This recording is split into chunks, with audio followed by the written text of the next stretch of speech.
Bonjour à toutes, bonjour à tous. Pour débuter cette plénière, je vous propose de décrire ce qu'est un dépistage et de commencer à argumenter à propos de ce que ça devrait être. Le professeur Laurent Letriard et moi-même n'avons pas de conflit d'intérêt à déclarer, seulement un lien d'intérêt intellectuel puisque c'est notre thématique de recherche. Et merci à deux amis, le docteur Cécile Petiet et madame Natacha Ruti, pour leurs illustrations. En France, au XVIIIe siècle, dépister signifie découvrir un gibier en suivant ses traces.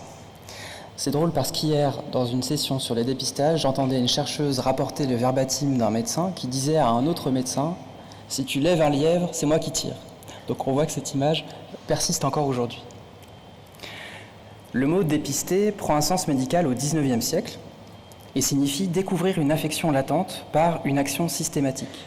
On voit ici un médecin qui accueille ses patients qui vont bien, qui n'ont pas de symptômes, et qu'elle dépiste systématiquement en leur disant soit « vous avez sûrement raison », soit « pas si sûr ».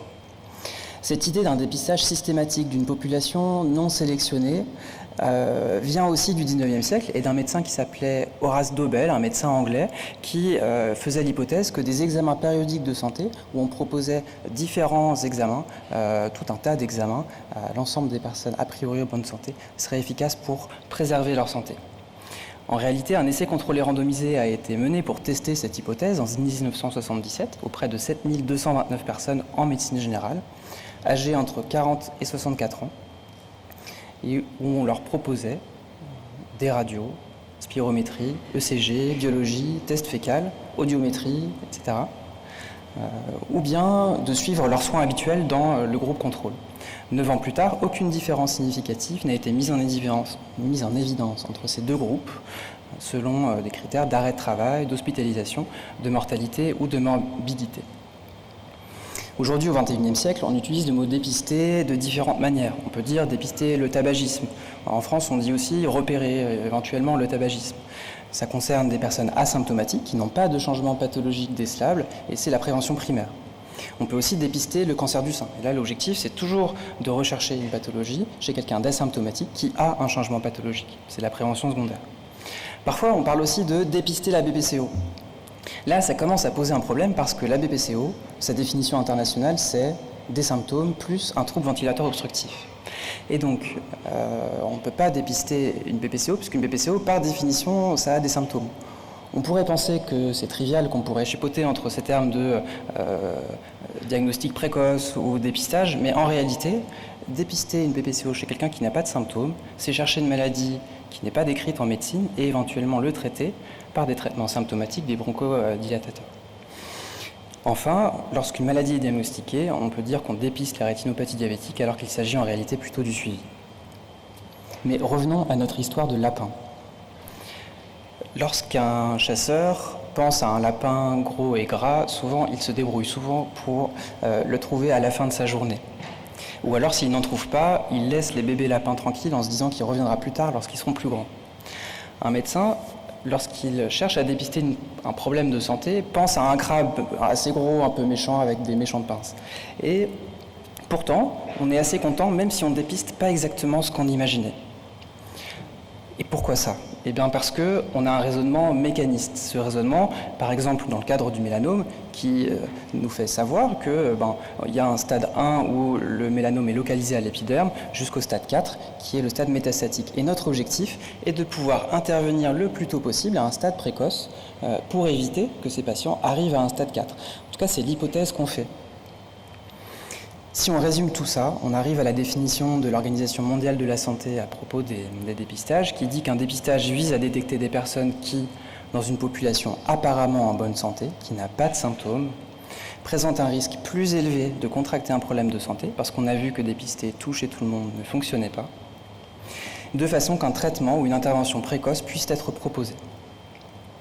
Et il vise à réduire l'incidence, la gravité et ou la mortalité due à cette maladie ou à ce problème de santé dans la population.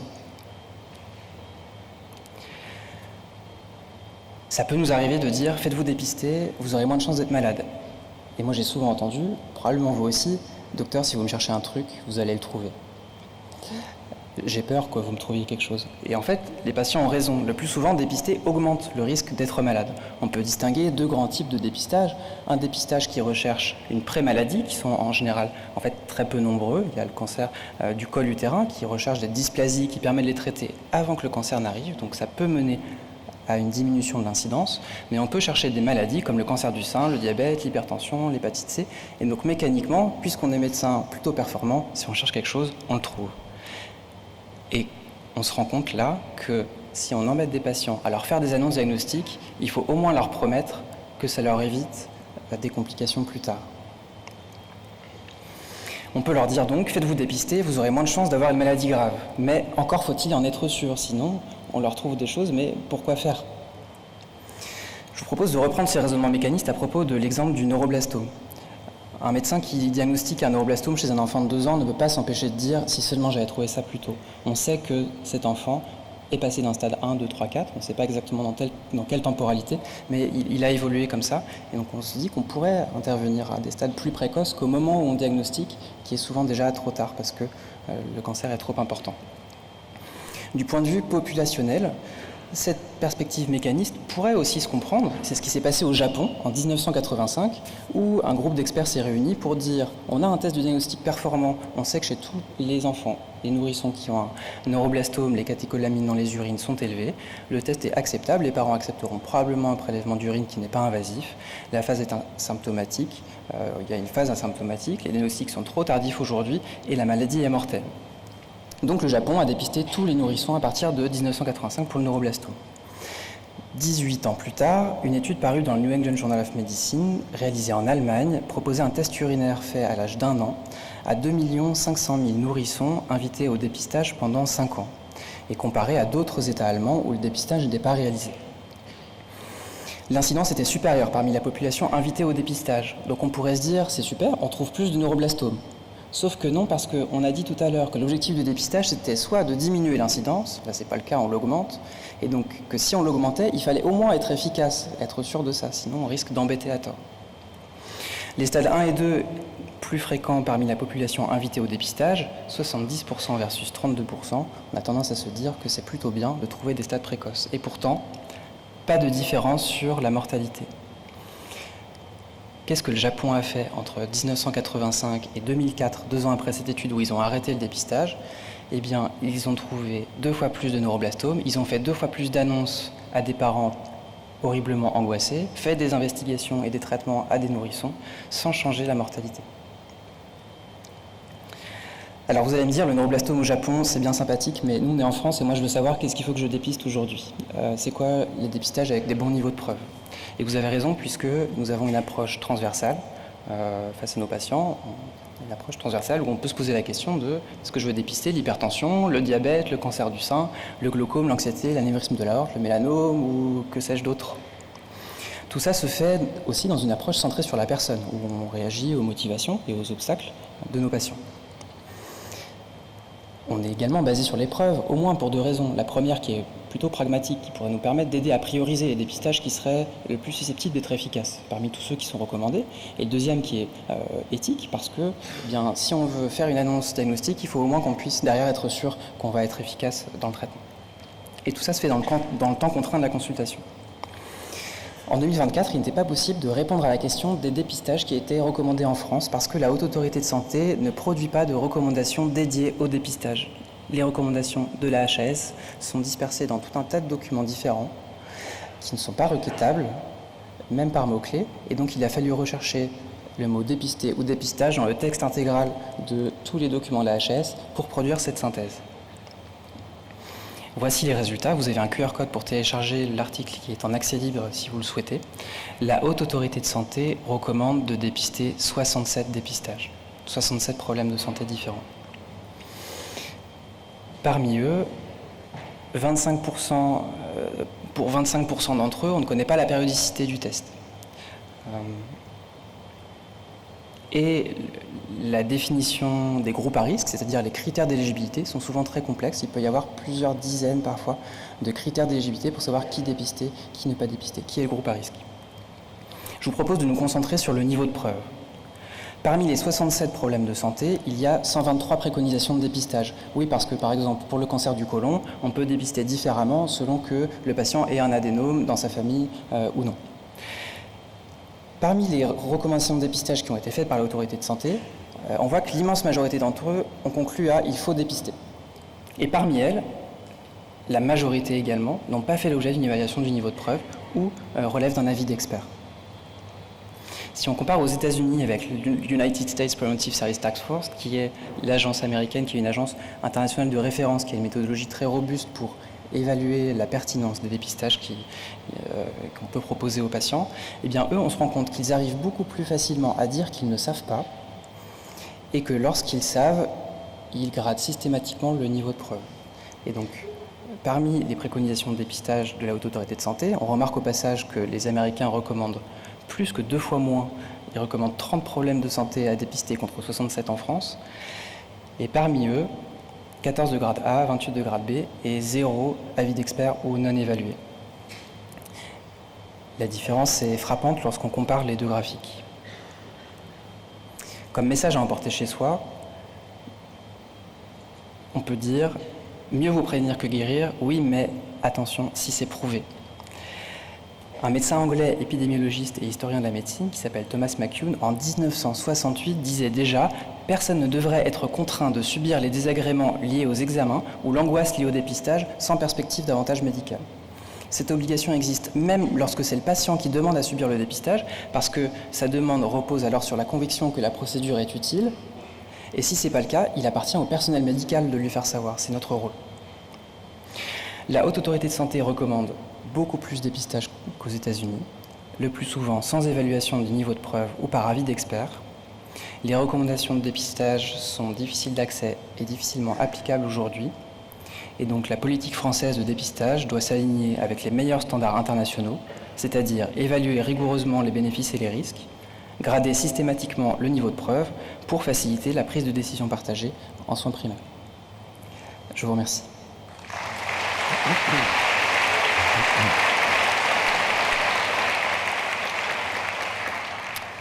Alors, comme vous l'avez vu, il y a beaucoup de recommandations qui existent pour les dépistages et leur qualité est variable. Et du coup, il est intéressant de s'interroger sur comment les acteurs s'approprient ces recommandations de dépistage.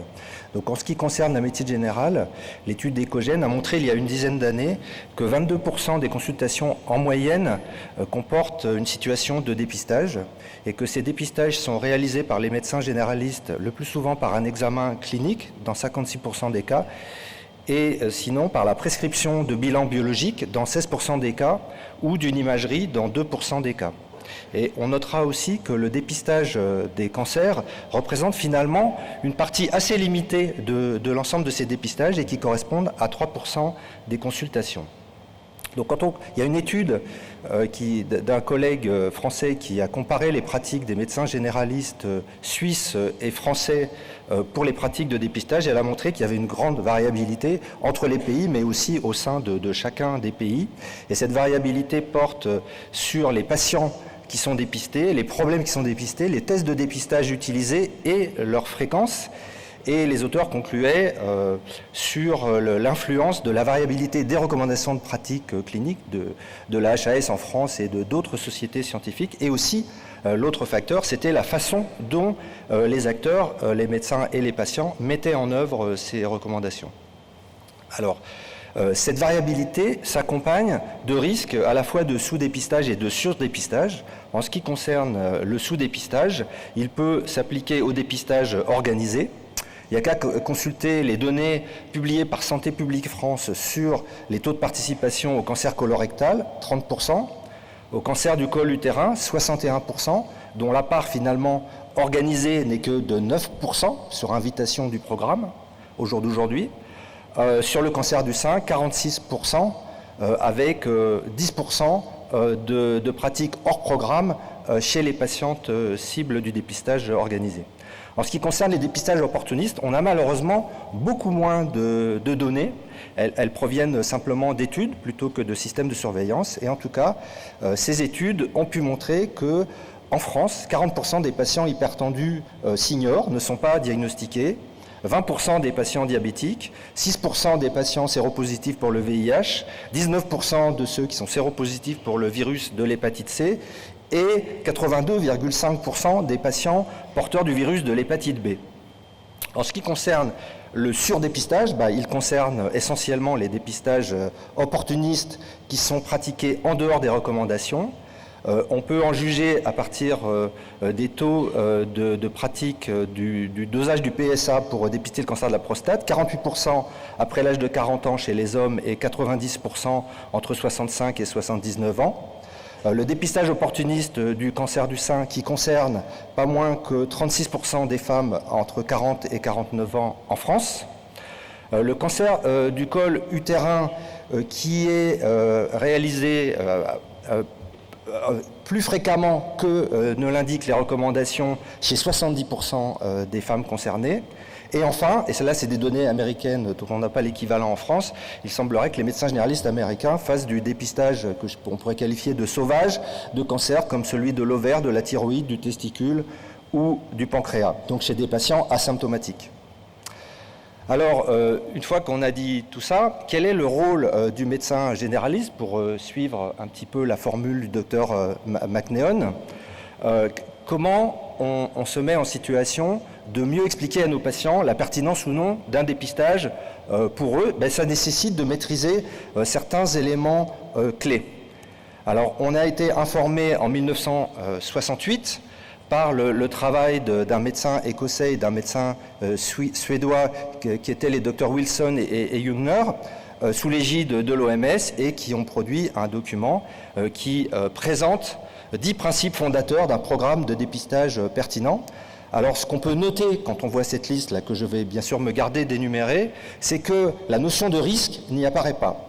Absolument pas. Et quant à la notion de bénéfice, en fait, elle apparaît simplement au point 2, un traitement d'efficacité démontré peut être administré au sujet chez lequel la maladie a été décelée. Et en fait, vous voyez que même les bénéfices sont restreints au seul traitement, alors qu'en fait, à la fois les bénéfices et les risques devraient porter sur l'ensemble de la stratégie de dépistage qui se déroule depuis la procédure de dépistage jusqu'à l'examen de confirmation, lorsqu'il en existe un en tout cas, et jusqu'aux procédures thérapeutiques.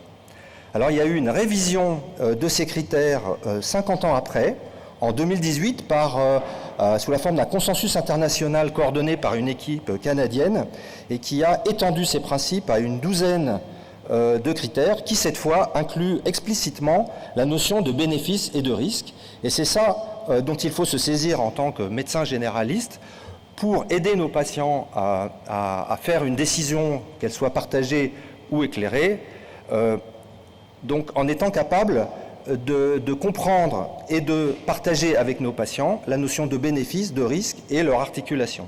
En ce qui concerne les bénéfices, il faut être capable d'apprécier la nature des schémas des études qui ont été produites pour les évaluer, en n'oubliant pas que pour les dépistages d'ailleurs, comme dans d'autres champs de la médecine, c'est l'essai contrôlé randomisé qui règne en maître en fait, et qui devrait idéalement avoir évalué toute la stratégie de dépistage et pas simplement certaines de ces étapes, depuis la procédure de dépistage initial jusqu'au traitement.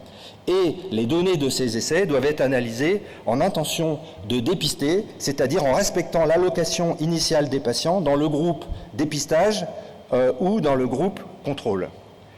Alors malheureusement, et notamment lorsque un dépistage est déjà mis en œuvre, il n'est plus possible habituellement et pour des raisons éthiques de faire un essai randomisé et on est obligé dans ce cas-là de se rabattre sur des études d'observation habituellement de type cohorte ou cas témoin, mais le gros problème c'est que ces études sont à haut risque de biais, j'y reviendrai dans un instant. Alors il faut aussi porter son attention sur les critères de jugement qui sont utilisés dans les études publiées.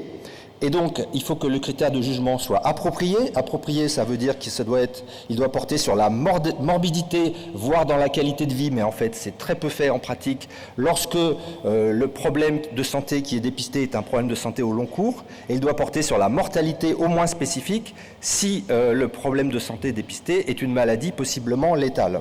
Il faut aussi être attentif à comment est mesurée la taille de l'effet. Et en fait, le bon indicateur, c'est la réduction absolue du risque plutôt que la réduction relative du risque qui peut être trompeuse.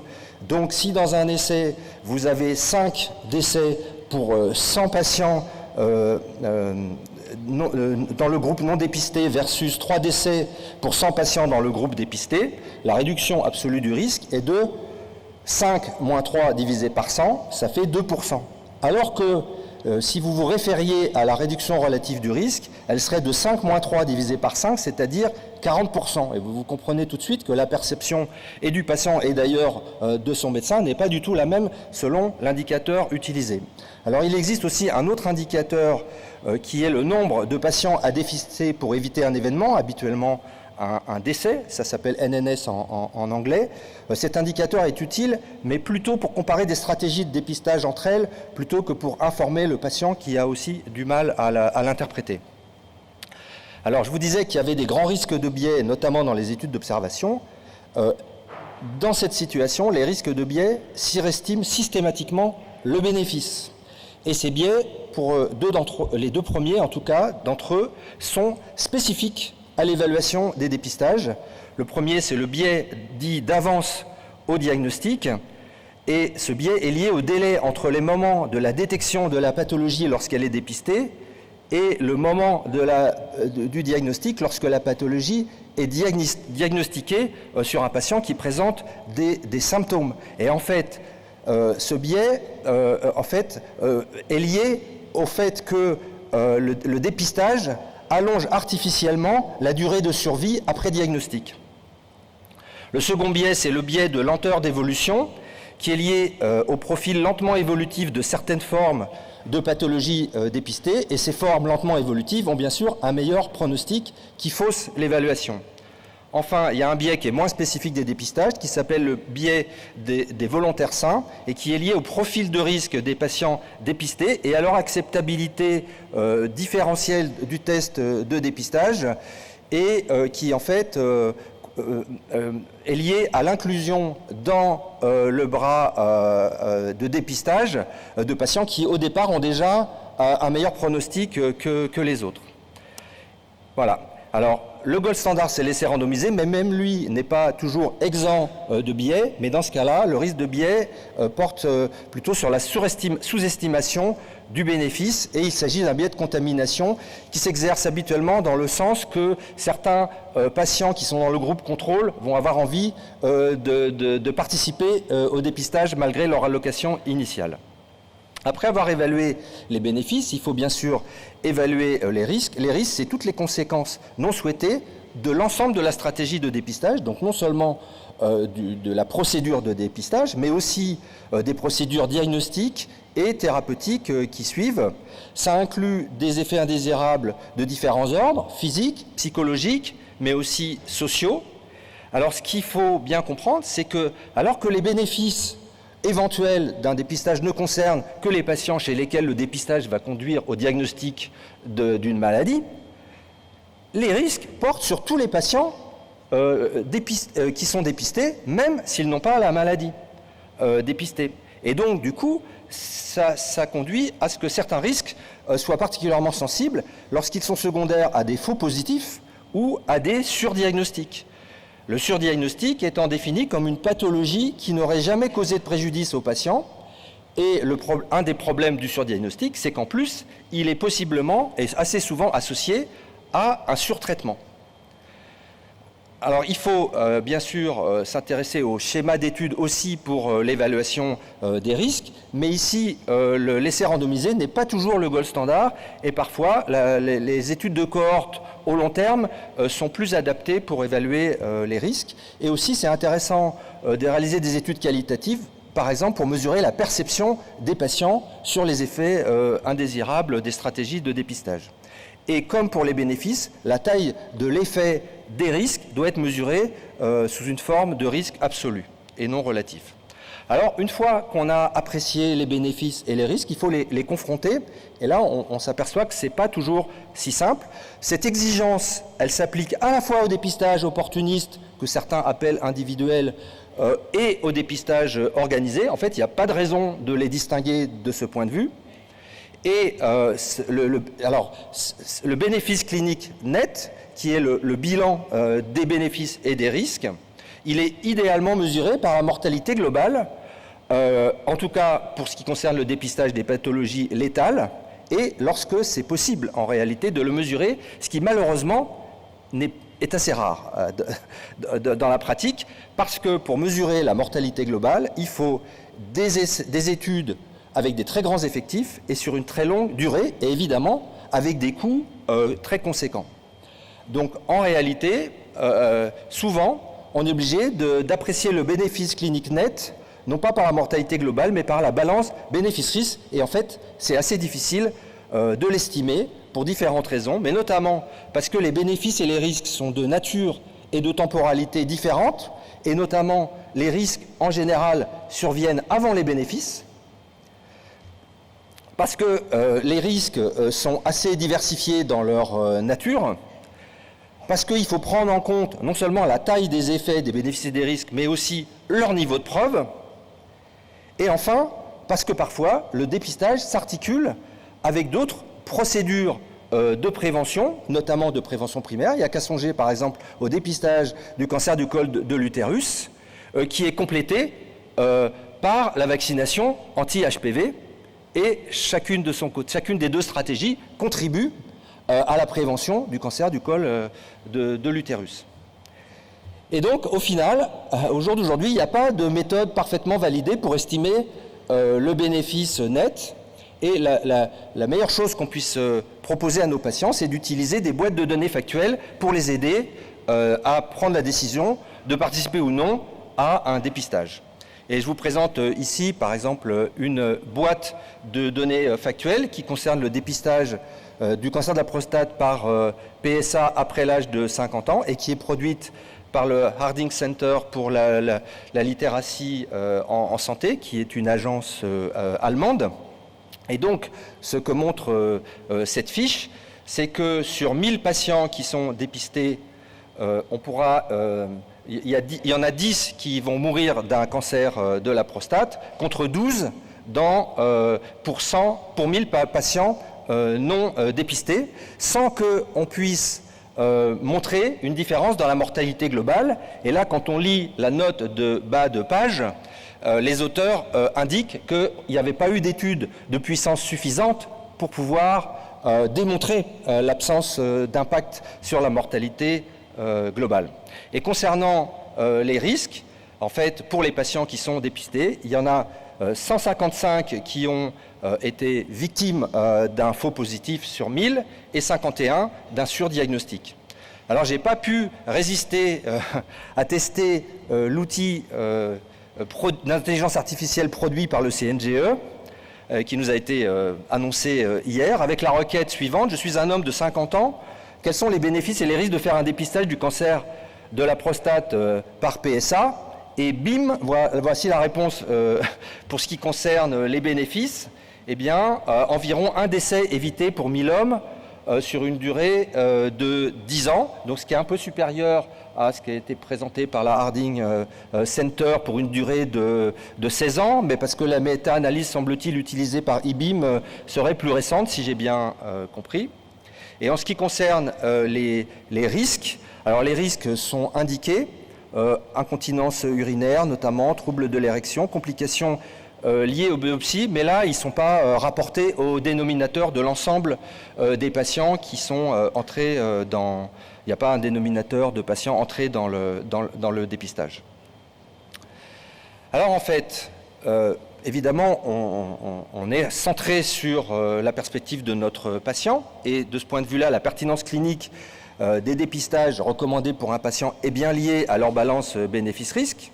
Donc ça peut être discuté dans le cadre d'une décision soit partagée, soit éclairée. Et on peut utiliser pour ça des documents d'aide à la décision qui incluent des boîtes de données factuelles telles que celles que j'ai présentées à l'instant. Alors je n'ai pas parlé volontairement des performances des tests. En fait, les performances des tests par rapport à la notion de bénéfice, c'est une sorte de critère intermédiaire, c'est une condition nécessaire mais pas suffisante en réalité.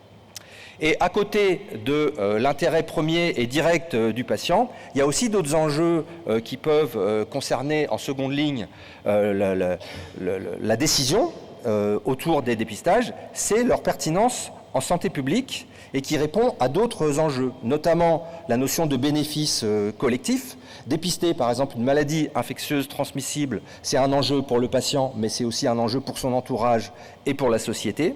Et puis, il y a aussi des enjeux économiques. Les dépistages ont un coût, surtout dans le cadre de programmes de dépistage organisés, et il faut donc en mesurer l'efficience. Et il faut aussi évaluer l'efficience organisationnelle, parce que les dépistages, surtout quand ils sont aussi nombreux que c'est le cas en France, ont un impact, bien sûr, sur le parcours de santé de nos patients et sur la consommation de ressources. Et pour terminer, je voudrais resituer cette décision de participer ou non à un dépistage dans le contexte de la consultation et du modèle, je pense, qui nous anime tous, qui est celui de la médecine basée sur les preuves, avec les trois cercles du modèle de l'evidence-based médecine, l'expérience clinique du médecin, les données de la recherche, les préférences du patient. On voit que les données de la recherche sont très importantes dans la décision. Elles irriguent la réflexion du médecin à travers les recommandations de pratique clinique. Elles peuvent aussi permettre d'informer mieux le patient à travers notamment les boîtes de données factuelles. Mais il ne faut pas oublier qu'il y a aussi d'autres dimensions, d'autres facteurs qui participent à la décision du patient ou du patient et de son médecin. Et on a pu le montrer dans une revue parapluie, c'est-à-dire une revue de revue que j'ai coordonnée récemment et qui montre qu'il y a 5 domaines qui sont concernés par la décision du patient, les domaines individuels, sociaux, ceux qui sont liés au système de santé, ceux qui sont liés au personnel de santé et ceux qui sont liés à la procédure de dépistage. Et donc, sans trop détailler, mais évidemment, les déterminants individuels incluent les connaissances et les croyances du patient et peuvent donc être influencés directement par les boîtes de données factuelles, mais il y a aussi dans ces facteurs individuels des aspects émotionnels comme la peur de la maladie ou la peur de mourir qui eux peuvent échapper en fait à l'argumentation rationnelle. Et puis pour finir sur une touche positive, le domaine lié aux professionnels de santé nous valorise parce que de nombreuses études montrent que le professionnel de santé et particulièrement le médecin généraliste a une grande influence sur la décision du patient, notamment s'il recommande ou ne recommande pas tel dépistage, et aussi à travers la qualité de la communication qu'il propose à son patient. Je vous remercie.